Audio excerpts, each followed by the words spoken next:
Книга Шамиля Аляутдинова «Мир души» называется.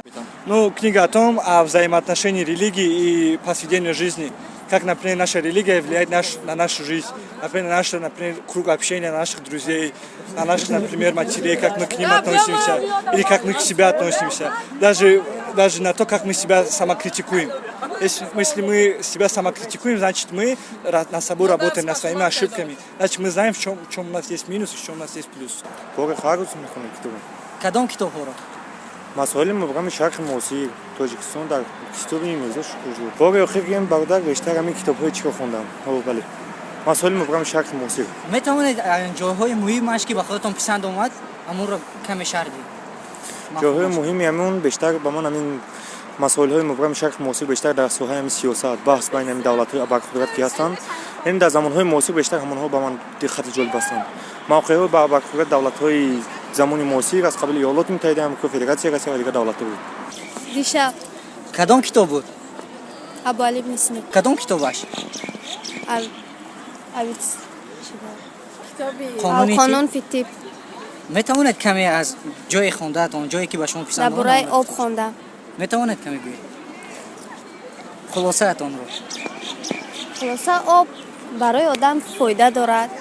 وقتی آبی زنگ زدگی خوردی ضرر دارد در ارگانیسم. دیروز کتاب من و کلی سرمایه دولت با مقصدهای انسان باید با مقصدهایش خیلی رسیدن باید کوشش کند.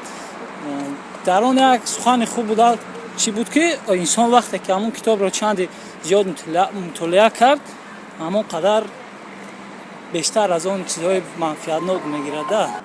بار آخر من هر روز کتاب میخونم. مرگ سودخوری صدرالدین عینی، مکتب کهنه صدرالدین عینی و غیره. از مرگ سودخور یگان جمله گفته میتونید؟ مثال قریشکنبه آدمی بد بود و وی از به خونه یک دوستش میرود و کلاپوشش رو در همونجا فراموش میکند و همون دوستش کلاپوش خود رو به خودش میگیرد. دینا آگاتا کریستی. این کتابی فانتاستیکی دیتکتیوی می باشد.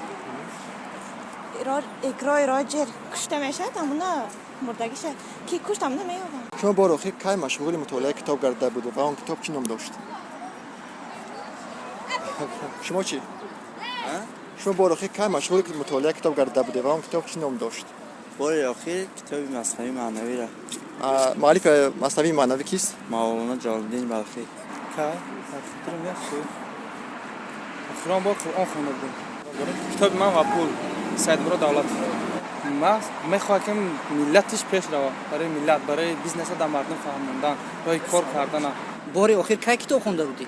دینا. چی کتاب بود؟ کتاب رسول باقی‌زاده. کدام نام کتاب چیست؟ عشق دختر شیطان. میتوانی کمی از همون جای اساسیش که به تو پسند آمد اما رو گفتمون؟ بله. وقتی که دختر پدرش میمرد و با پیاندر خود عاشق میشد و او رو به شوهری میگیرد. باز کدام کتاب ها رو خونده؟ کتاب های افسانه ها رو. افسانه های خلقی توجی؟ بله. از نویسندگان خوندگی از صدرالدین عینی؟ نه که اساطیر مرغزاده. باز کدام کتاب ها رو خونده؟ کتاب های لطیفه ها رو. لطیفه ها؟ یا لطیفه میگویی؟ بله.